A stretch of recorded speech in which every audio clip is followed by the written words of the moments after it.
হ্যাঁ, আমি বহুরূপী। আমি ঘরণী কিন্তু আধুনিকা। আমি চঞ্চলা অথচ ধৈর্যশীল। আমি বাঙালি সাজে বধূ, আবার বিদেশি সাজে মডার্ন। আমি আমার স্বামীর কাছে প্রেয়সী, আবার আমার সন্তানের কাছে জননী। আসসালামু আলাইকুম, সবাই কেমন আছেন?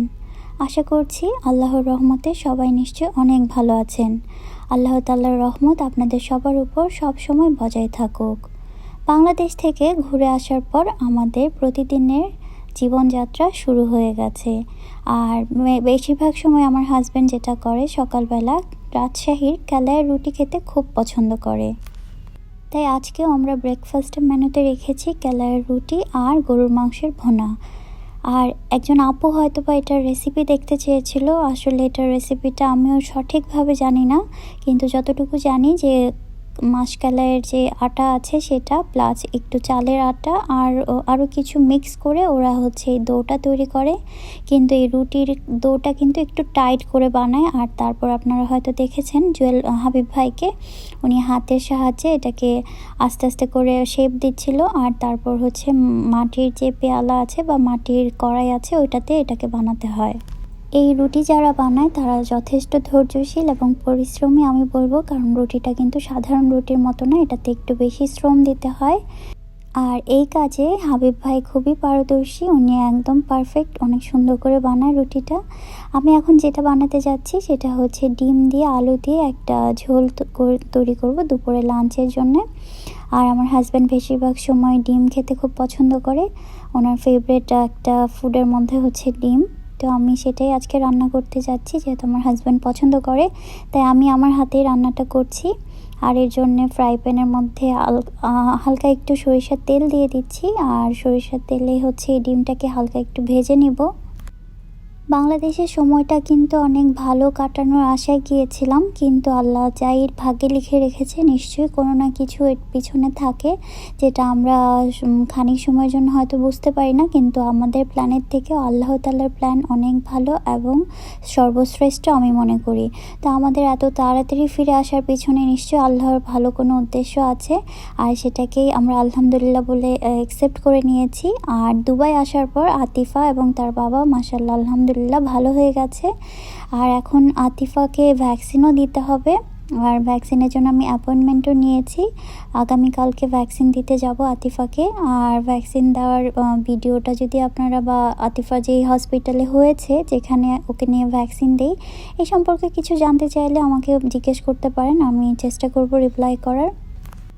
আর আজকে যে রান্নাটা করছি সেটা কিন্তু আমার সেই পছন্দের কাঁসার কড়াইতে রান্নাটা করছি। আর এই কড়াইটা কিন্তু আমার ভীষণ পছন্দের, আমি এটাকে সবসময় যত্ন করে রাখি। কাঁসার কড়াই বা কাঁসার প্লেট বাটি পরিষ্কার করার কিন্তু একটা নিয়ম আছে। অনেকে হয়তো বা এটা ব্যবহার করতে অনাগ্রহী ফিল করে, কারণ এটাতে জং ধরে যাওয়ার একটা ভয় থাকে বা জং ধরে যায় মাঝে মধ্যে। কারণ এটাতে যখন অক্সিজেন বা বাইরের আবহাওয়া পড়ে তখন এটার একটা রিয়াকশান হয়, কী জানি বলেছিল আমি ভুলে গিয়েছি। তো এটা পরিষ্কার করার একটা নিয়ম আপনাকে লেবুর রস আর যে লিকুইড সাবান কিংবা হুইল পাউডার যেটাই আছে সেটার সঙ্গে লেবুর রসটাকে মিক্স করে নিতে হবে। আর তারপর স্ক্রাব করলে একদম ঝকঝকে হয়ে যায়। আর এই রান্নার রেসিপিটা আমি শেয়ার করছি না, কারণ এটা খুবই সিম্পল, আমার সব আপুরাই জানেন।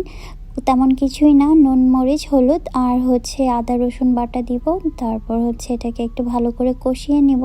আর তার মধ্যে আমি একটু হিং পাউডারও দিব, হিং পাউডারটা আমার কাছে আছে বলে দিচ্ছি, আর যদি কারো কাছে না থাকে ওটা স্কিপ করতে পারেন। আর একটা জিনিস দেবো, সেটা আমার দাদির হাতের এই মশলাটা।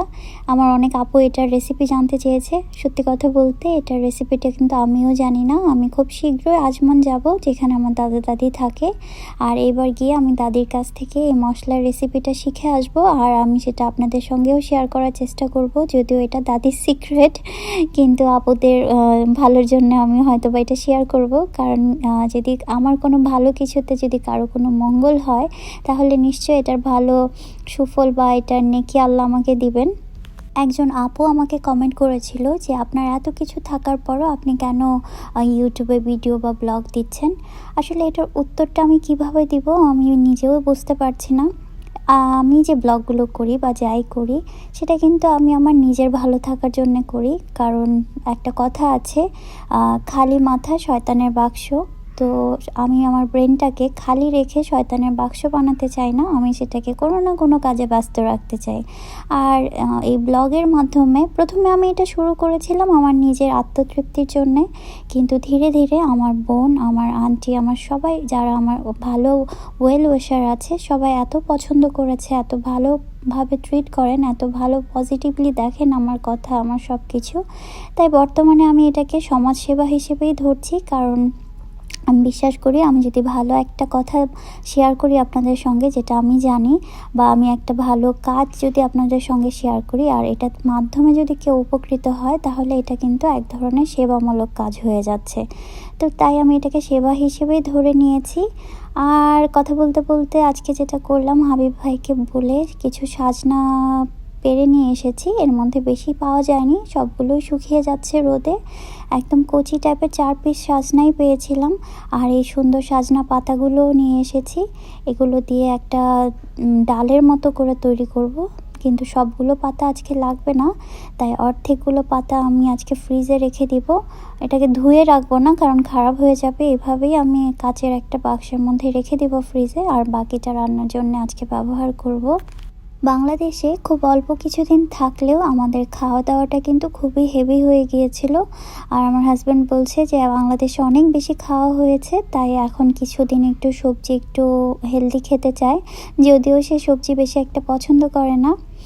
আর এই যে এখানে যে ডিমগুলো দেখতে পাচ্ছেন, এই ডিমগুলো কিন্তু সুদূর বাংলাদেশ থেকে এসেছে। আর এই ডিমগুলো আমরা আনিনি, এই ডিমগুলো আমাদের মনির ভাই নিয়ে এসেছে। মনির ভাই খুব সযত্ন করে নিয়ে এসেছে ডিমগুলো। এর মধ্যে হাঁসের ডিম আছে, মুরগির ডিম আছে। উনি বলেছেন এগুলো হচ্ছে ওনাদের ফার্মের ডিম, তাই উনি আতিফার জন্য নিয়ে এসেছে, প্লাস হচ্ছে আমাদের জন্যও নিয়ে এসেছে। তো মনির ভাইকে অনেক ধন্যবাদ। সত্যি ডিমগুলো খুবই সুস্বাদু ছিল। আর স্পেশালি আমার কাছে হাঁসের ডিমটা কিন্তু খুব ভালো লাগে, কারণ হাঁসের ডিম আপনি ভাজি করেন বা যেটাই করেন না কেন, হাঁসের ডিমের কিন্তু স্বাদটা একটু অন্যরকম হয়। সাজনাগুলো কিন্তু আজকে রান্না করব না, তাই এগুলোকে ছোট ছোট টুকরো করে একটা বক্সে ভরে ফ্রিজে রেখে দিব। কারণ ওইভাবে রেখে দিলে শুকিয়ে যাওয়ার একটা সম্ভাবনা থাকে, তাই ছোট করে রাখছি। এতে করে জায়গাটাও কম লাগবে, প্লাস হচ্ছে একটা অর্গানাইজেশনও থাকবে ফ্রিজের মধ্যে। টুকিটাকি কাজকর্ম করতে করতে প্রায় বিকাল হয়ে গেছে। আর বিকাল হতে না হতে আতিফা ঘুম থেকে উঠে একেবারে রেডি। তার একটাই কথা, সে পার্কে যাবে, কারণ সে অনেক দিন বাংলাদেশে পার্কে যেতে পারেনি। আর এখন ওকে পার্কে নিয়ে যাচ্ছি। পার্কটা কিন্তু খুব সুন্দর আর খুবই মনোরম পরিবেশ এখানে। যাই হোক, আজকের মতো এখানেই। সবাই দোয়া করবেন। আল্লাহ হাফেজ।